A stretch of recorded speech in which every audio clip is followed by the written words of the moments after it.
Welcome to the Mostly All Figured Out podcast, where we get real about the messy, unfiltered process of becoming the person you actually want to be in your career, your family, your friendships, and your love life. And because accountability is everything for me and my ADHD brain, I'm going to take on a new healthy habit every month, and I'm going to bring you along for the ride. So we're going to be doing things like waking up early every day, tracking our spending, working out consistently, posting consistently on our business social media accounts, and together we'll see in real time whether this stuff actually makes a difference and is worth giving a try. I am truly so grateful that you are here, and I'm so excited for what's next for us. So let's get into the episode and become the best versions of ourselves together.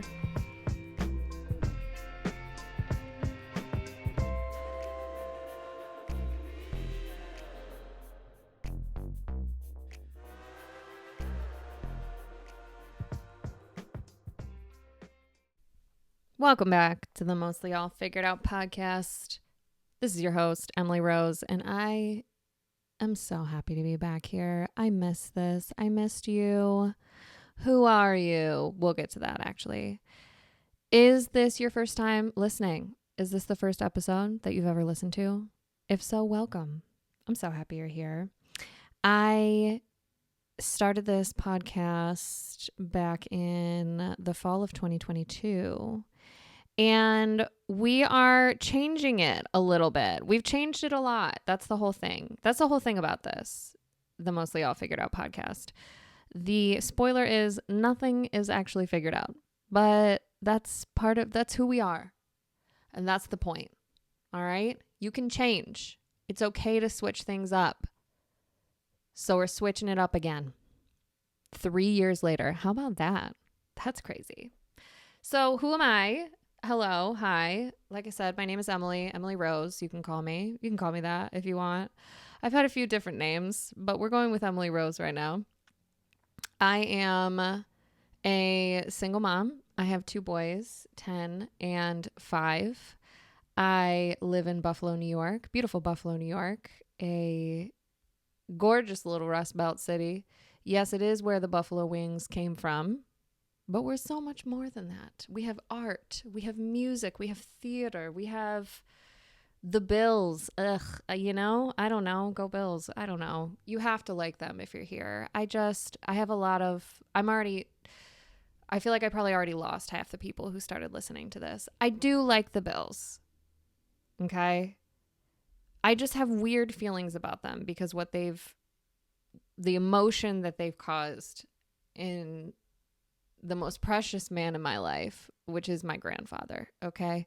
So I struggle because they've just disappointed so many times, but this is the year. So go Bills. What else about me? I'm the oldest of 9 kids. I grew up in Buffalo, grew up in North Buffalo to be exact. I am the oldest. We were a big Catholic family, Polish Catholic. People always say big Irish Catholic. No, big Polish Catholic. We'll kick your dupayash. Sorry if I offended anyone. You can Google that if you don't know what I said. Unfortunately, that's the only Polish word that I know. But I grew up in this big Catholic family. It was the oldest of 9 kids, and I just wanted to do everything right. It wasn't even, I didn't have that classic oldest child, perfectionism, must do everything perfectly. That didn't exist in me, probably because I had undiagnosed ADHD.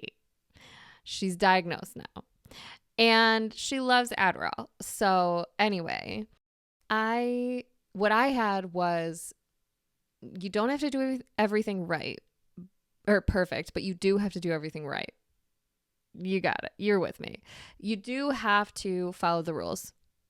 If you follow the rules, if you get the thing done, maybe it's not perfect, but it's done, you're on top. Okay. If you do something out of the box, a little different, something that not everyone is doing, and it's seen as a good thing, even better. So I have always been driven by that, because when you have to compete with 8 other people to receive the love of your parents, who I love you, mom and dad, you will, that's just what I accepted as a way to receive attention. And so I held on, and I did not realize this for a long time until things became challenging for me through a variety of different events in my life, that I was really living for the expectations of a lot of other people, mainly societal expectations, maybe Catholic Church expectations. I was the bestest Catholic girl there ever was.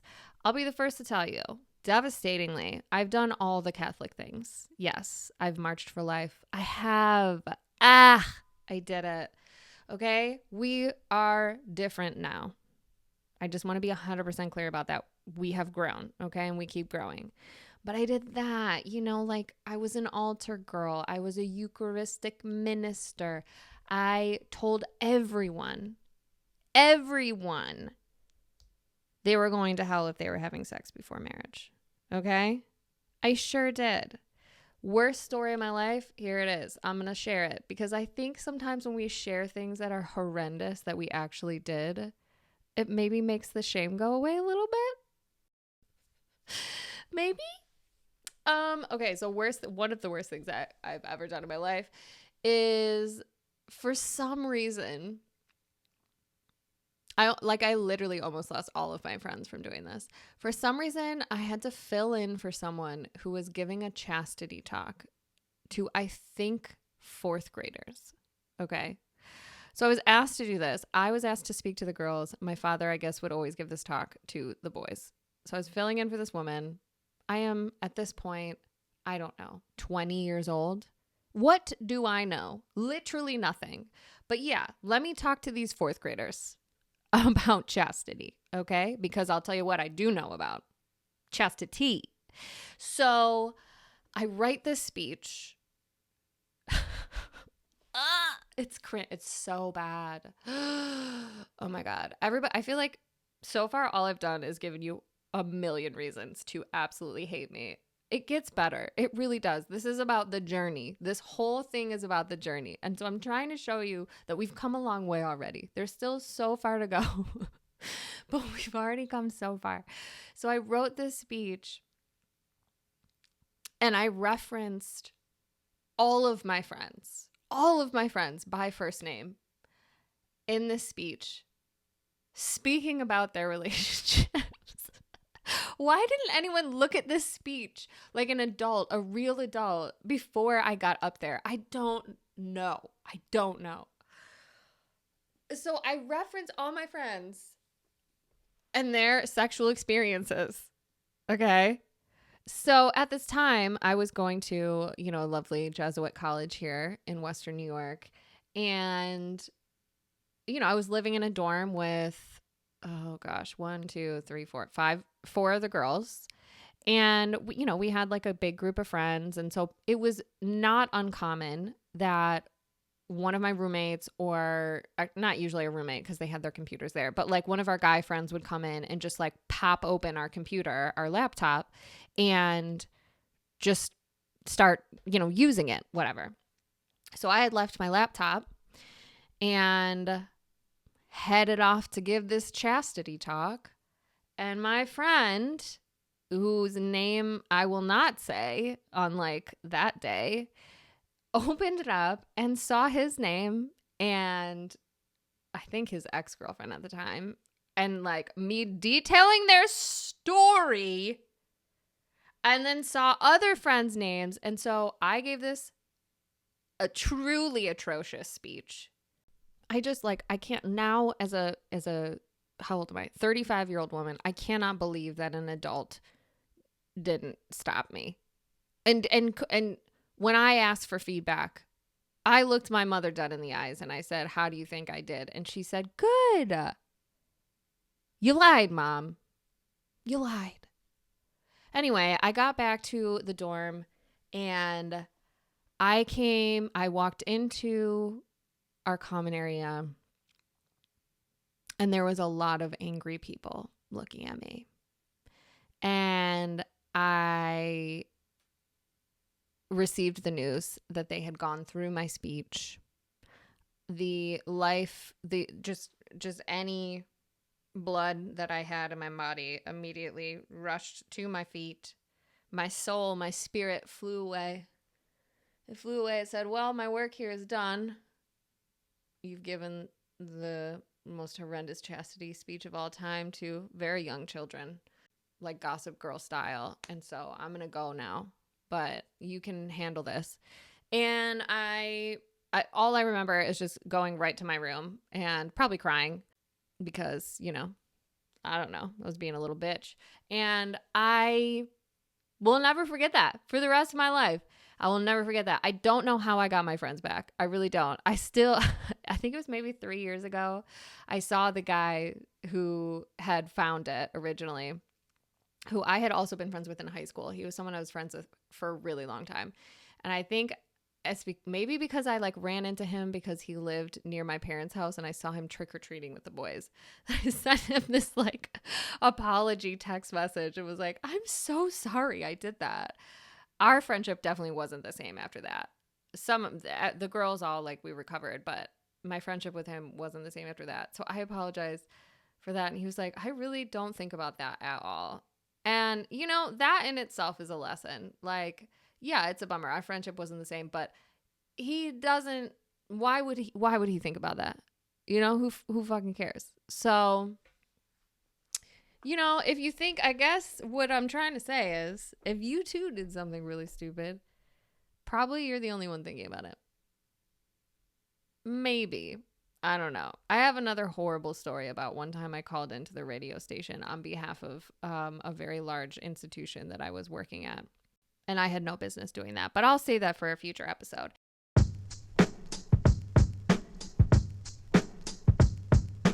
All right, y'all, I have huge news. We officially have another sponsor of the podcast. And honestly, it could not be more on brand or more personal. I am talking about Mercury Salon and the one and only Felicia Cardinelli, aka my fairy or hairy godmother. You see what I did there? Did you see that? Did you see it? Felicia has been doing my hair for nearly a decade. She opened Mercury Salon in 2014, and I have been in that chair for many a personal crisis, but a lot of celebrations too, and literally everything in between. But the thing is, Felicia is not just a hairstylist. She is a hype woman, a therapist, a low-key nutritionist, a matchmaker, a business mentor, and she will call you out when you need to hear it. God knows I need to. When you walk into Mercury Salon, right in the heart of Allentown at 43 Allen Street in Buffalo, you're immediately wrapped in this energy of like relief. Like I can breathe now. I'm safe here. Mama Felicia's gonna take care of me. You're offered a coffee. Maybe you put some Irish cream in there or a glass of wine, perhaps just some water because we got to stay hydrated, you know? And then you just settle in for what I like to call glam with a side of emotional reckoning. I'll be honest, I've never called it that, but that's what ChatGPT summed it up as. And it's not wrong. Seriously though, by the time you leave, you have a fresh look, a list of vitamins to buy, 3 new life goals, and a casual realization that maybe you do have mommy issues. It's a full spectrum experience, and it's all on a one-to-one basis with Felicia herself, who's been doing this for 30 years and is an American board certified hair colorist. She is legit. Her books are very busy because she is that good, but trust me, it is worth any amount of weight that you have to survive. So don't sleep on this. Call Felicia at 716-883-8800 to get yourself an appointment and get into the chair of the GOAT herself, Felicia Cardinelli. Mercury Salon, your favorite place to escape to. and possibly cry a little, but in the best way. It's good for you.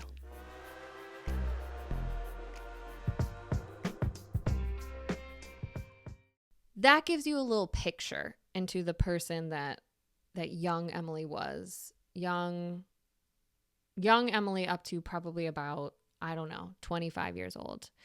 So when I turned 25 is also when I had my first child. So my son, Jax, was definitely a surprise to me. He is the love of my life, the absolute love of my life. I adore him so much. And of course, his little brother. But it wasn't ideal. His father and I when we found out we were pregnant, we weren't even in a relationship together. See, this is where it gets messy. Good Catholic girls, man, I'll tell you.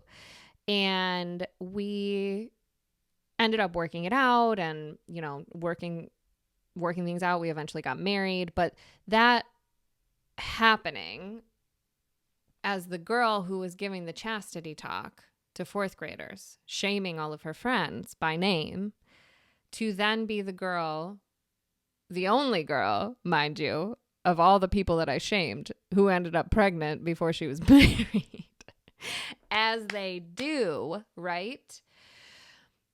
It changed me, So I also have this not firm belief, that's not the right word, but I noticed the pattern that when speaking for myself, but I see it in other people too, and I'm sure many of you, this will resonate, that sometimes life has other plans for us and we experience really hard things, really traumatic things, really inexplicable things. I don't believe that there's a reason for everything.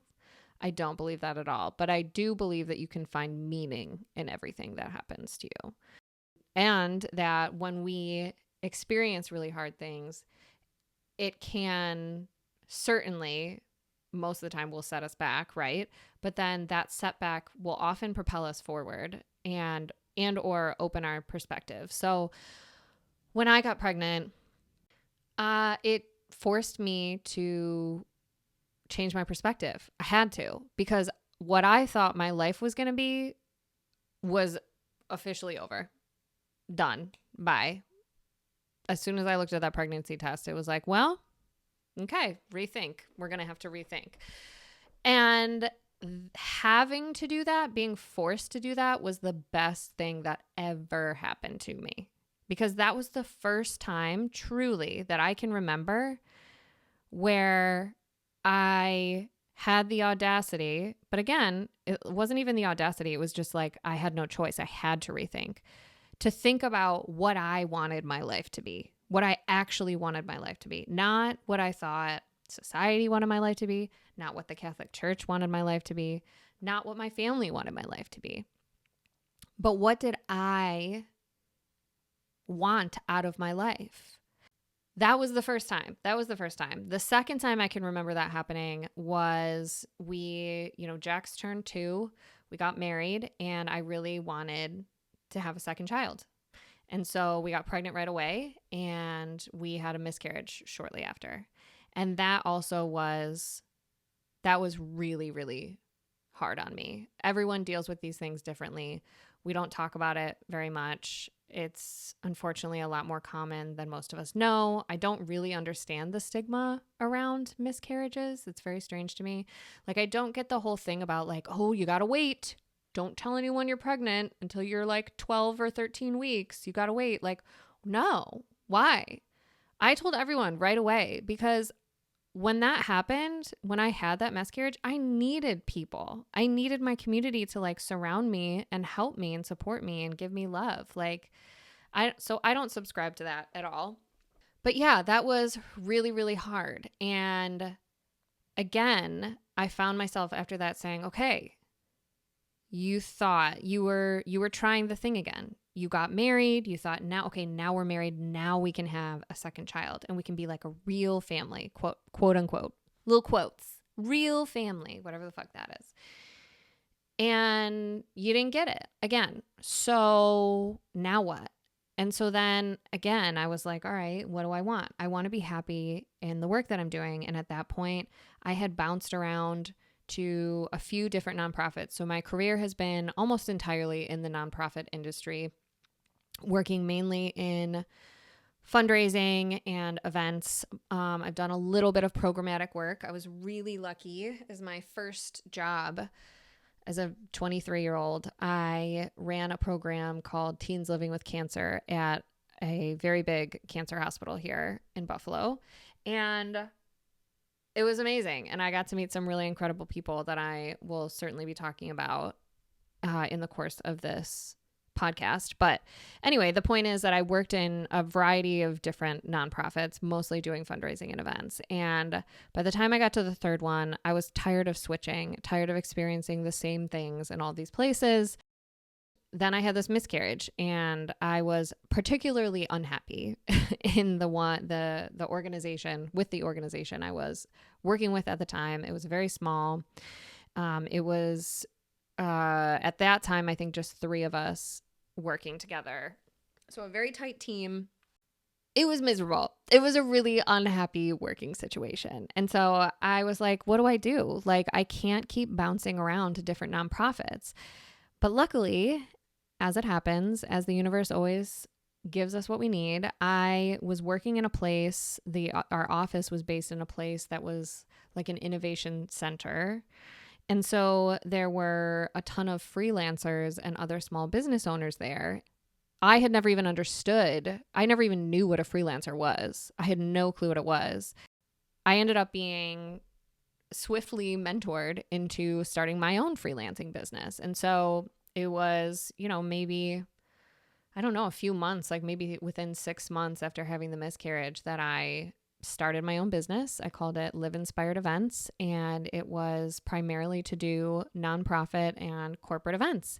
Now here I am. That was the end of 2017. It's now September 2025. I'm recording this a little bit ahead of time of posting.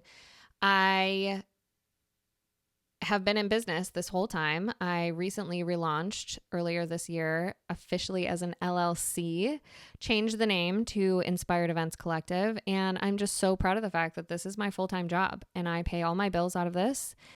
I get to do so much cool stuff and meet really cool people.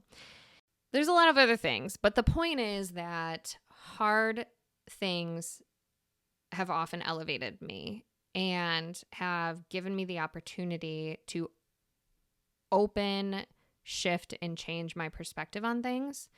And I think perspective, 2 of the most valuable things that I've learned in my 35 years of life are that perspective is everything and you have the power to change it. Even when you feel like you really don't, you absolutely do.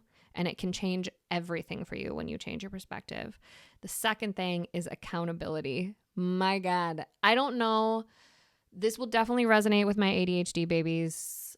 I don't know what normal brain people are like, what it feels like. I don't know. I genuinely don't. I thought everyone was like this. I was diagnosed with ADHD about a year ago.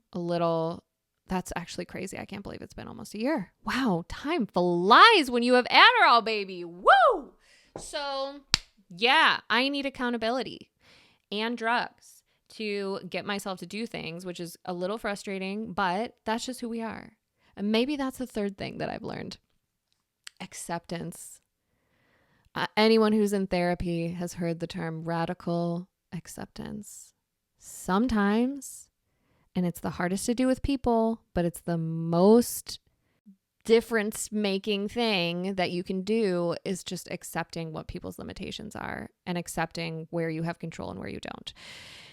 All that said, hopefully that gives you a little snippet into my story and my life. I will continue to share things as this podcast continues, but I wanted to give a little background and not assume that everyone who listens to this knows me, because we're trying to grow.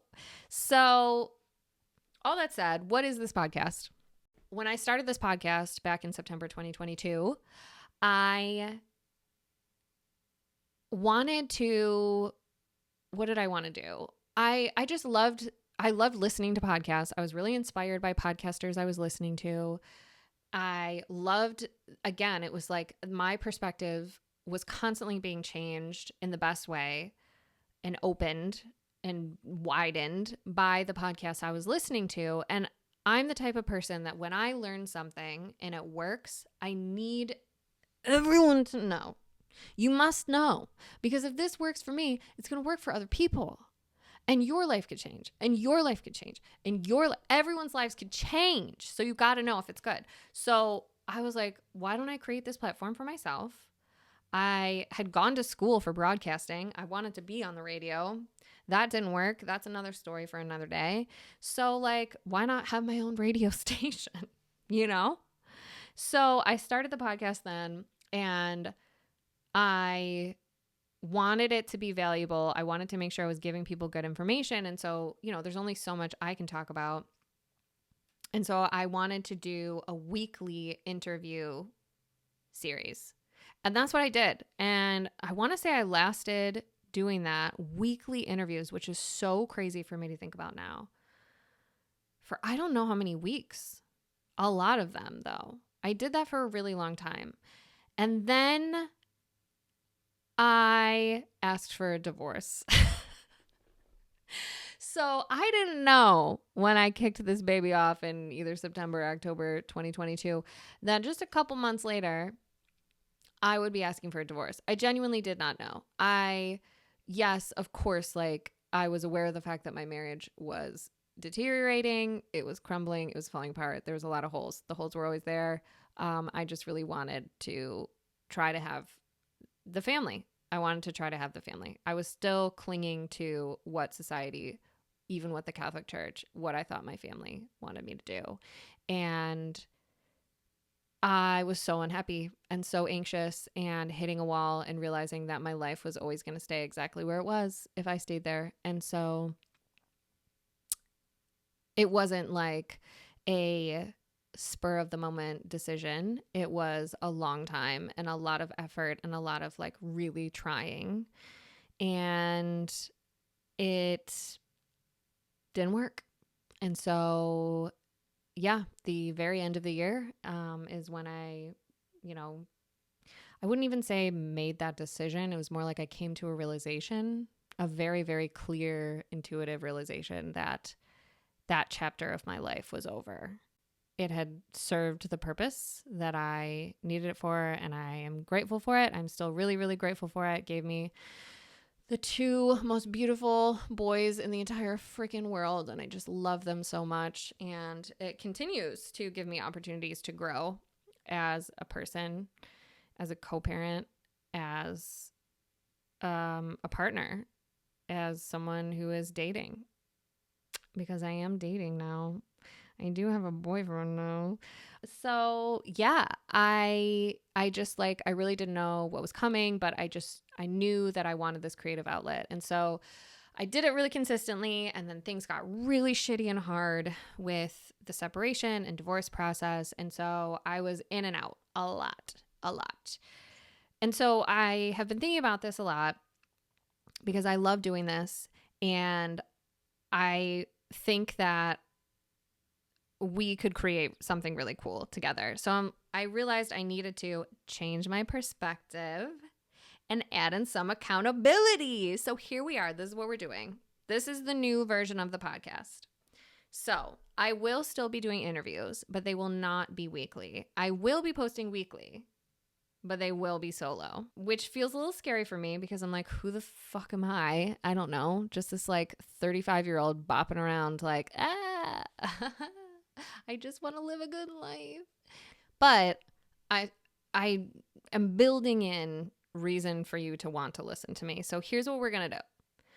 I have so many things, so many goals for myself, for my children, for my family, for all of my relationships, for this podcast. I have so many goals, as we do, right? For my health, for my body.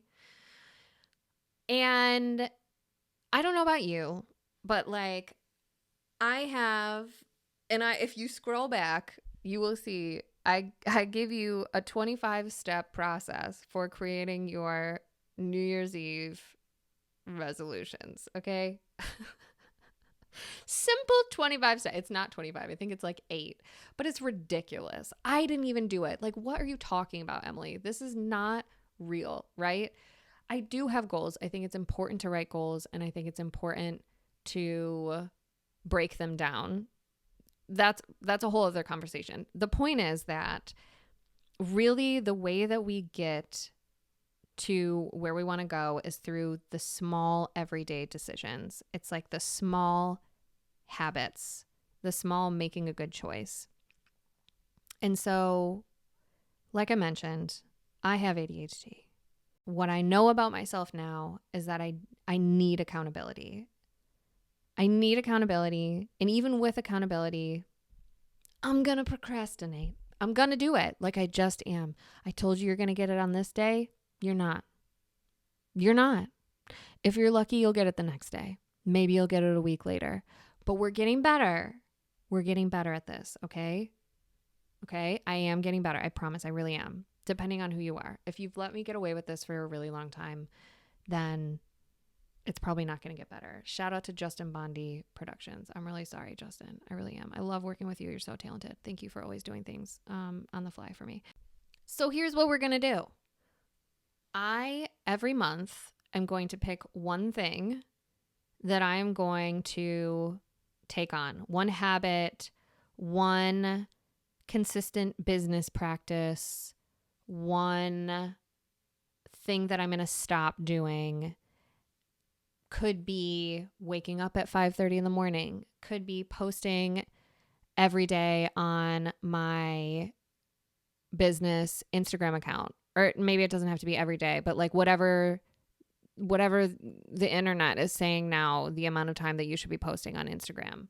It could be not going on social media, like doom scrolling. It could be like limiting that time. It could be checking my finances every single day, checking in on my budget. It could be getting movement in every single day, making sure I'm getting a workout in every day, because you're supposed to do that, right? It could be drinking a certain amount of water. It could be writing gratitude every day. It could be journaling every day. It could be visualizing every day. I am going to pick one because there's a long list of things that I'm trying to do. Emily 2.0, Emily 30, 100,000 million 0.0 does all of these things, right? But in reality, Emily does a few of them for a couple weeks, and then she stops, and then she's like, well, we'll try it again in a bit. And then she does it again, and then she stops. It's a start and stop situation, right? So a lot of the times I don't know if this stuff is actually worth it because I don't ever make it past like the 2-week mark. So you are going to provide the accountability just by listening to this podcast, because every month when I pick that thing, I'm going to check in with you on a weekly basis. The podcast now is going to be posted Thursday mornings. So every Thursday morning, I will be posting an update on how that habit or task or whatever it is that I'm doing is going. And the goal is, well, number one, for me, hopefully it'll like keep me accountable to actually doing these. Well, it will keep me accountable to actually doing these things. But then you will know, because you'll be seeing in real time whether trying to do that for yourself could actually be effective, because I'll be able to share the results as they're happening.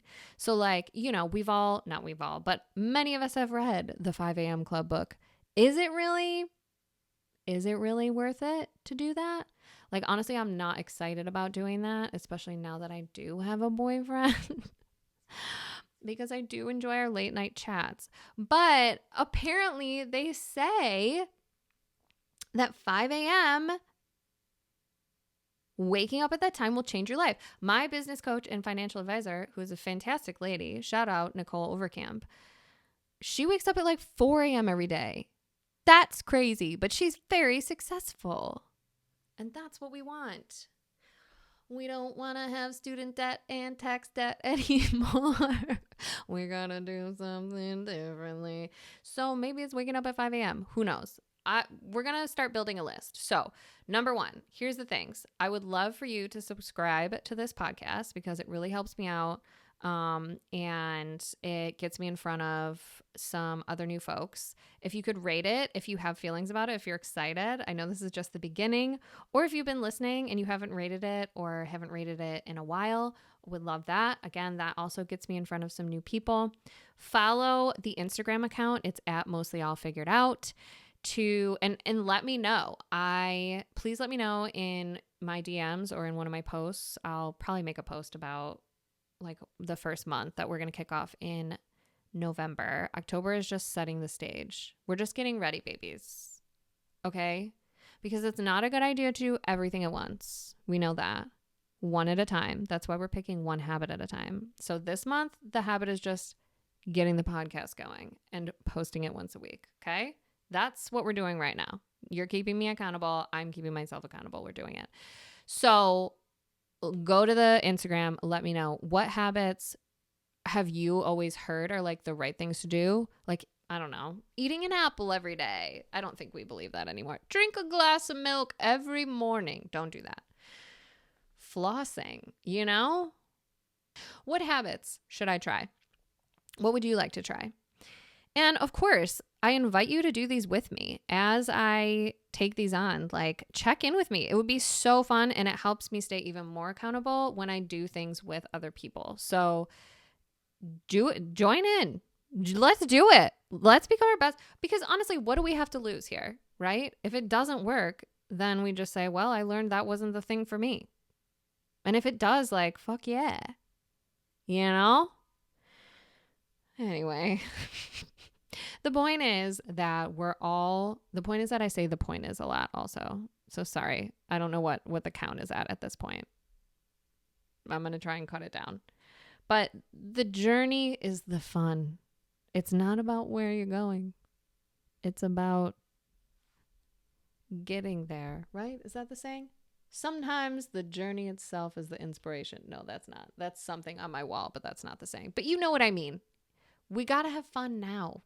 Because also, fun gives you momentum. Fun attracts more good things. If you're happy and you're enjoying the moment you're in, you're just going to get more of that. So that's the goal. That is the goal. We all just want to live happy lives and inspire other people to do the same. And that's really what I'm hoping for with this new version of the podcast. Who is it for? Hopefully you. If you made it this far, I have to assume. It's really for anyone who's got that little voice in the back of their head that's like, we deserve more than this. We can do more than this. There's more waiting for us. I don't know why it's a we or a us. Maybe it's just like I. It might just be I. I don't know. Maybe there's multiple people in your head too. I don't know. But if you have that little pang, that little voice that's telling you there's more, you're in the right spot. We are going to do this together, and you deserve it because we all deserve it. And yes, bitch, you are special. You are special. You're not better than other people, but you are capable of more, and you can have what you want. You just have to take the steps. And it starts with these little baby habits, one at a time. So here we go. So thank you for listening.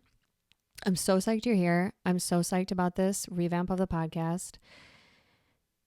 And I don't know, fingers crossed it works. Am I right? All right. Thanks for listening. Subscribe, rate, follow on Instagram, and I will see you in a week. Bye.